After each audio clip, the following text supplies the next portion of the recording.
mais c'est le principe de la comédie, il faut que les personnages soient très vite identifiés comme étant les méchants, et lui, c'est un super méga méchant. Bonjour, je m'appelle Géraud Létang, je suis le coordinateur scientifique de la mission Libération, et vu qu'aujourd'hui je vous parle devant une très belle bibliothèque, je peux donc parler d'un sujet pas du tout sérieux, mais important, à savoir le film Papy fait de la résistance, qui date de 1983. Monsieur Ramirez, c'est fini! Y a plus de Rami, y a plus de Rami!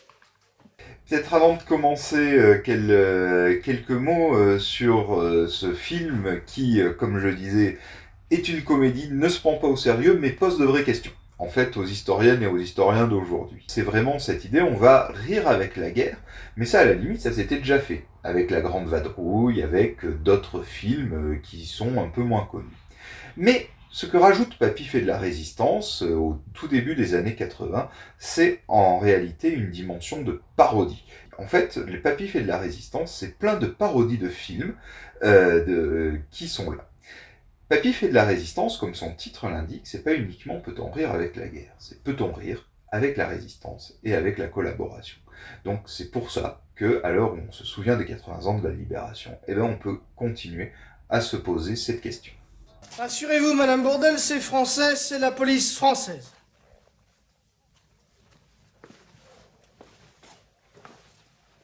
Alors, Ausweis, papier, s'il vous plaît. Autant! Mais que se passe-t-il? Vraiment, je ne Pas la comprends pas. peine de prendre vos grands airs. J'ai dit Ausweis! Tiens, pendant que vous y êtes, rajoutez-moi les tickets de pain. Vous les laissez tomber doucement par terre, allez, hop! Alors, nous voyons entrer en scène désormais le personnage de collabo le plus célèbre de France, à savoir le Ramirez, donc joué par Gérard Jugnot, et qui va devenir pour pas mal de générations la figure du collabo qui y croit. Là, nous avons un Gérard Jugnot qui y croit tellement qu'il a la tenue d'agent de la Gestapo telle qu'on se la représente au cinéma, avec la croix gammée en brassard. Alors, ils en ont rajouté sans doute au niveau costume pour montrer qu'il y croit. Normalement, les auxiliaires français de la Gestapo, en réalité, n'avaient pas le brassard à croix gammée, avaient des tenues civiles, quand bien même ce soit des auxiliaires. Donc là, mais c'est le principe de la comédie, il faut que les personnages soient très vite identifiés comme étant les méchants, et lui, c'est un super méga méchant. Sans doute, là, je parlais tout à l'heure de parodie, ce qui est très intéressant avec Papy fait de la résistance, c'est que c'est pas une simple parodie pour rigoler. Il y a d'autres phénomènes de pastiche, on va reprendre des catégories d'autres films et d'autres références, soit pour les garder, pour les incorporer, pour transformer quelque chose de tragique en quelque chose de comique, mais parfois aussi c'est pour prendre le contre-pied absolu. Par exemple, je pense que derrière, alors il faudrait demander aux acteurs, aux réalisateurs, mais derrière le personnage d'Adolfo Ramirez, c'est une référence à un autre film marquant des années 70 qui s'appelle Lacombe Lucien, où on voit comment un jeune garçon va rejoindre les auxiliaires de la Gestapo par une série de hasards en n'y croyant pas vraiment. Ben là, au contraire, on a l'anti-Lacombe Lucien. Autant Lacombe Lucien n'y croit pas vraiment, parle pas beaucoup, est totalement débraillé. Là, vous avez un Gérard Jugnot qui y croit, qui veut la victoire de l'Allemagne, qui est sanglé dans cet uniforme avec cette veste en cuir. Avez-vous, ils sont là sur la table. Alors, elle se souvient pas de moi, la pintade? Juin 41, l'opéra. Souviens-toi du vase de Soissons. Excusez-moi, mais quand on est énervé, ça soulage. Alors, là, on voit se pose plein d'éléments de l'époque, les tickets de rationnement, le côté d'escroc véreux qu'il y a derrière la dimension de collaboration. Il est certain que tout un tas de trafic va se faire sous le couvert de la collaboration avec l'Allemagne. Il y a plusieurs cas, et c'est ça aussi qui va contribuer à faire que l'opinion publique ne va jamais aller vers la dimension collaborationniste la plus militante, la plus organisée, malgré la propagande de Vichy, c'est qu'il y a très vite une dimension de répulsion de l'essentiel de la société française vis-à-vis de ces organes collaborationnistes en raison des pratiques sulfureuses, illégales, immorales qui vont être associées à eux. Alors on n'hospille plus les concierges, il est monté en grade, le Ramirez, hein? Ça fait 2 ans que j'attends ce moment, vous allez comprendre votre douleur. Mais il y a une légère erreur. Nous avons toujours reconnu vos grands mérites, Rami. Monsieur Ramirez, c'est fini. Il n'y a plus de Rami, il n'y a plus de Rami. On voit dans cette cave où il y a la famille Bourdelle, c'est surtout on traite aussi cette dimension de la collaboration à travers une chose qui est une catégorie qui est, je pense, une des spécificités du cinéma français, c'est l'interrogation sur le rapport entre classes sociales.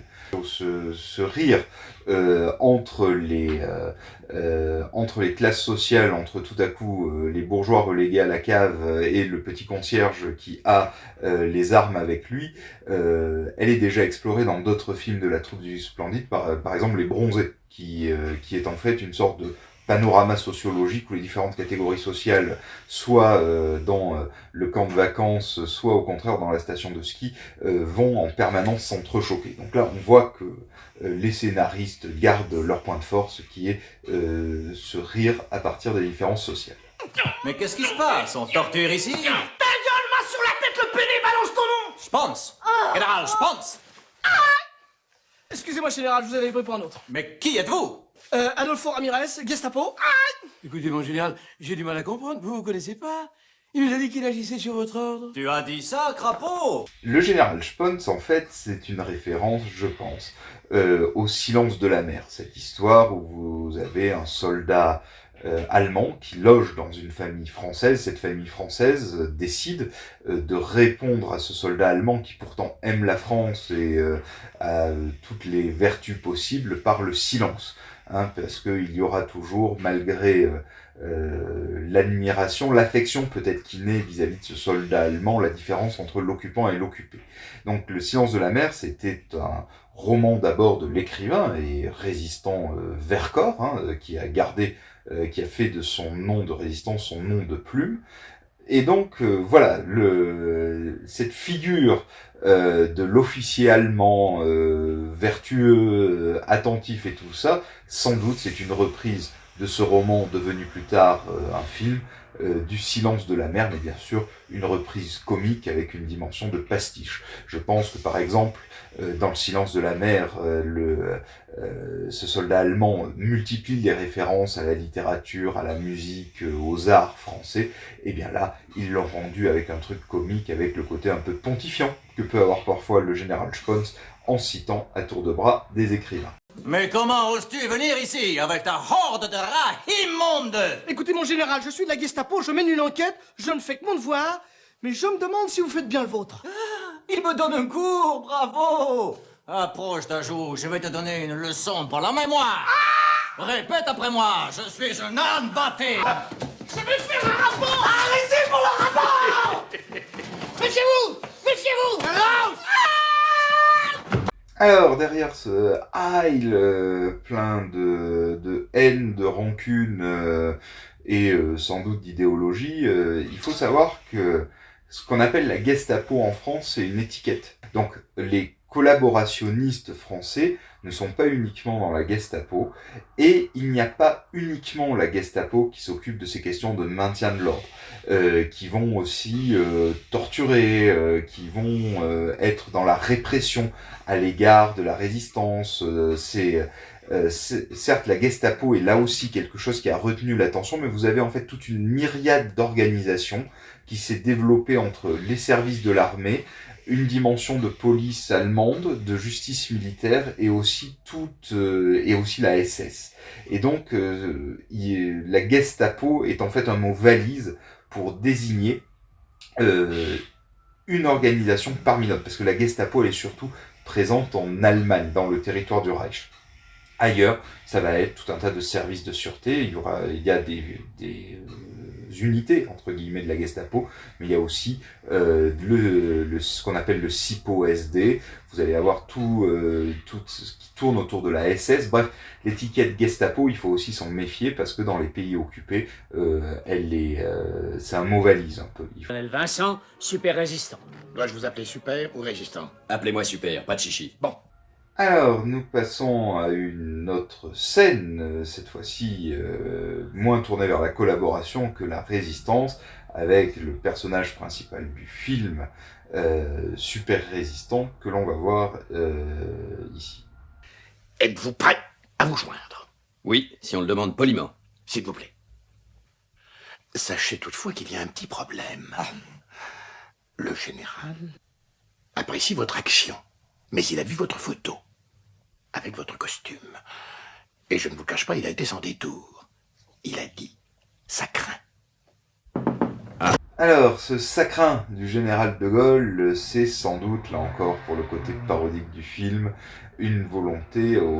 Vous avez, dans toutes les années 70, beaucoup d'anciens résistants qui, dans leurs autobiographies, dans leurs interviews, citent des citations réelles ou inventées du général de Gaulle. Donc je pense que le sacrin est en fait la réponse à ces citations, à ces bons mots du général de Gaulle, qui à partir de sa mort en 1970 font l'objet d'anthologies diverses et variées, et qui continuent aujourd'hui. Merci. Oh, super résistant! Tu es fait comme un... Ah, sûr, gros tas!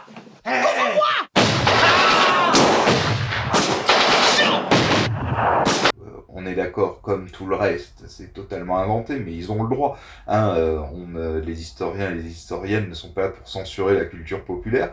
Malgré tout, ça permet de poser une question, c'est que ça fait quand même beaucoup d'armes au mètre carré. Un des très grands problèmes de la résistance intérieure en France a été son armement. C'est pour ça que les parachutages par les Alliés étaient si importants. Par ailleurs, on peut voir que ce surarmement de cette chambre se fait dans le cadre d'un combat urbain. Il y aura d'autres scènes comme ça de fusillade. À cette époque-là, la résistance, à part la résistance communiste, abandonne le combat urbain pour se concentrer vers le système des maquis et les combats vers les campagnes dans la prévision du débarquement d'abord, puis de l'accompagnement des opérations Overlord et en Ville Dragoon ensuite. Ça veut dire que nous avons tous regardé ici sur ce plateau avec beaucoup d'attention, avec beaucoup d'émotion, ce film. Alors, nouvelle scène, maintenant, celle qui est sans doute, quand on travaille sur la mémoire, le point de référence, voire l'humour de niche des historiennes et des historiens, qui est la scène du débat. Encore, on est dans la parodie, et la parodie de ce qui va devenir un très grand classique des années 70, c'est le débat sur la résistance, sur ce qui s'est passé dans la Seconde Guerre mondiale. En France, les années 70 sont une période où on va relire, entre guillemets, l'histoire de la Seconde Guerre mondiale. On va découvrir de nouvelles choses, notamment le rapport à la déportation, à l'extermination des Juifs français, le rapport à la collaboration, c'est le moment où ce qui était les deux grands mythes, les deux grands récits qui structuraient la vision française de la résistance, c'est-à-dire le récit gaulliste et le récit communiste entrent peu à peu en crise. C'est le moment où commencent à disparaître les grandes figures de la résistance, et donc apparaît un contexte mémoriel totalement éclaté, totalement refondé, et qui est en train de se restructurer avec de nouvelles interrogations, de nouvelles façons de poser les questions. Ce débat, il est la reprise du débat d'une des émissions phares de la télévision française de l'époque, qui s'appelle Les Dossiers de l'écran, où il y avait une fiction, et puis c'était suivi d'un débat avec les acteurs de l'époque. On voit le souci, comme je disais, de la parodie, le souci du pastiche, qui est non pas seulement de se contenter des films, des œuvres de fiction, y compris de parodier l'actualité. De l'actualité de ce qui étaient les soirées des Français, avec cette parodie des Dossiers de l'écran, qui d'ailleurs est animée par le vrai journaliste de l'émission, qui parodie donc sa propre émission. Nous avons tous regardé ici sur ce plateau avec beaucoup d'attention, avec beaucoup d'émotion, ce film qui retrace l'une des époques les plus difficiles, les plus douloureuses de notre histoire. Et si nous l'avons fait, c'est parce que tous ceux qui sont autour de moi sont les principaux acteurs du drame que nous venons de vivre sur l'écran. Et je voudrais vous les présenter. On a vraiment, et finalement c'est quelque chose qu'aujourd'hui on fait en histoire d'une manière beaucoup plus terne et beaucoup moins drôle, qui est à la fois d'étudier l'événement et ensuite la mémoire de l'événement. Michel Taupin, qui est le ministre des Anciens Combattants et qui a bien voulu accepter lui aussi de participer à cette grande émission. C'est un plaisir pour moi de venir très simplement, sans chichi, me souvenir avec mes camarades. Vous avez aussi ce côté, cette parodie de cette classe politique des années 70, très marquée par la résistance, puisque la résistance a été aussi un lieu de renouvellement d'une nouvelle classe politique. Monsieur Ramirez Junior, qui est le fils d'Adolfo Ramirez et qui est venu spécialement de Bolivie pour participer à ce débat. Pourquoi l'ont-ils affublé de ce nom espagnol, l'ont-ils fait venir d'Amérique du Sud? C'est aussi parce que vous avez cette dimension de fuite de pas mal de dignitaires nazis vers l'Amérique du Sud, qui vont être protégés par des dictatures d'Amérique latine. Et évidemment, le cas en France le plus emblématique, c'est celui de Klaus Barbie. Simplement, je veux rappeler que mon père n'est entré à la Gestapo que pour noyauter ce mouvement, n'est-ce pas, de l'intérieur. C'était en réalité un agent double, vous le savez très bien. Monsieur Ramirez, si votre père était un agent double, alors moi je suis un agent du KGB. Mais rien ne prouve le contraire. Alors là aussi, c'est le moment où circule aussi dans ces années 60-70 un certain nombre d'ouvrages de collaborationnistes qui essaient de justifier leur action, leur position. Et donc oui, l'idée de noyauter de l'intérieur la Gestapo française, la Gestapo au nom de la résistance est quelque chose de totalement farfelu. Bourdel est beaucoup trop modeste et c'est tout à son honneur, mais il était bel et bien membre d'un réseau actif, ne portait pas de masque, bien entendu, vous vous en doutez, mais il était fort connu dans la résistance sous le nom de Sparadrap. Mais tout ça, c'est de l'histoire ancienne, ça n'intéresse plus les jeunes. Ce qu'il leur faut maintenant, ce sont des héros virils et musclés, genre Rocky. En réalité, derrière Super Résistant et tout le reste, c'est finalement une question peut-être un peu contemporaine que nous, historiennes et historiens, on se pose. Face à ça, c'est la question de l'héroïsme. C'est très compliqué en histoire sur la manière dont l'héroïsme se construit. Est-ce que ça vient des qualités, on va dire, intrinsèques à la personne? Est-ce que ça tient aux circonstances? Est-ce que c'est une pure construction de la société derrière qui projette dans le parcours d'une personne, dans telle ou telle action, ce dont elle a besoin pour se tenir sur le moment ou se reconstruire après? En fait, derrière cette volonté de mettre un super-héros de la résistance, c'est finalement une manière intelligente de renvoyer la société à sa propre question dans son rapport à l'héroïsme, qui est une dimension centrale quand on étudie le passé. C'est quel est le rapport à l'héroïsme, quelle est la distance qu'il faut y mettre, comment doit-on l'aborder, est-ce que ça existe, pour qui ça existe? Attendez, monsieur le ministre, Jamais je n'ai fait partie de cette réunion de SS au château de Montbreuil. D'ailleurs, je faisais partie de la Wehrmacht, je le rappelle. Et à ce moment-là, je faisais une cure pour le foie, à Luchon. Alors là, le général Spons utilise un argument qui est très en vogue dans les années 60-70, mais même avant, si on réfléchit bien, qui est que la Wehrmacht, c'est-à-dire l'armée de terre classique de l'Allemagne, était une armée qui combattait pour la défense de sa patrie et avec le souci d'augmenter la grandeur de l'Allemagne, tandis que la SS aurait été les idéologues. Aujourd'hui, tout montre que non. La Wehrmacht a aussi commis des crimes de guerre, elle a été partie prenante de la machine de guerre nazie et de l'idéologie nazie, mais en tous les cas, on retrouve là dans les propos de Spons une vieille antienne qu'il y avait sur les plateaux télé, c'est-à-dire de distinguer la Wehrmacht de la SS. On a parlé tout à l'heure de mariage intervenu, j'ai noté, en mai 52. Exactement, à Vienne, monsieur Ramirez. Alors que ce mariage était consommé depuis bien longtemps. Je me souviens très bien comment notre père nous racontait, en riant, comment il avait surpris le général Sponsé, la bordel, dans la cuisine, dans une situation très fâcheuse, si vous voyez ce que je veux dire. Vous n'étiez pas très habillés. Le dérapage du débat qui est en train de se faire, qui devient un très grand n'importe quoi à partir de toutes ces accusations, quand on regarde les archives qui sont aujourd'hui disponibles sur le site de l'INA, on voit les très grandes tensions que pose cette question sur la résistance. Vous avez même parfois des débats qui vont provoquer des chocs chez les résistants eux-mêmes. L'exemple célèbre, c'est celui de Daniel Cordier, qui était le secrétaire, le bras droit, si vous voulez, de Jean Moulin pendant la Résistance, qui des années plus tard, pendant un débat, va se faire accuser, va voir Jean Moulin être accusé par Henri Freinet, autre grande figure de la Résistance, d'être un agent communiste, et Daniel Cordier, lui, ancien résistant, devenu marchand d'art, ne sait pas répondre à cette accusation. Et tellement elle est grosse, tellement elle est injuste, tellement qu'elle est infondée.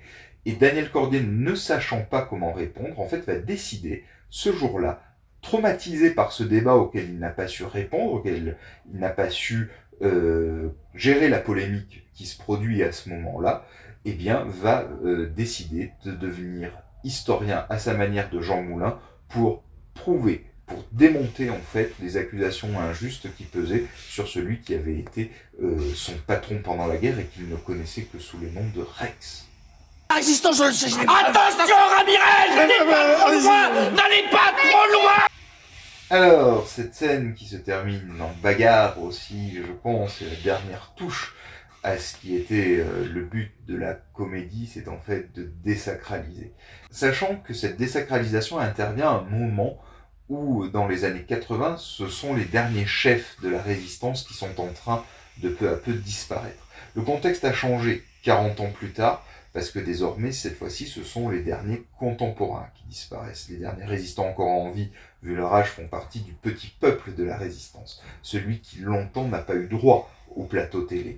Donc là aussi, on voit l'évolution de la mémoire et de la façon dont elle s'exprime.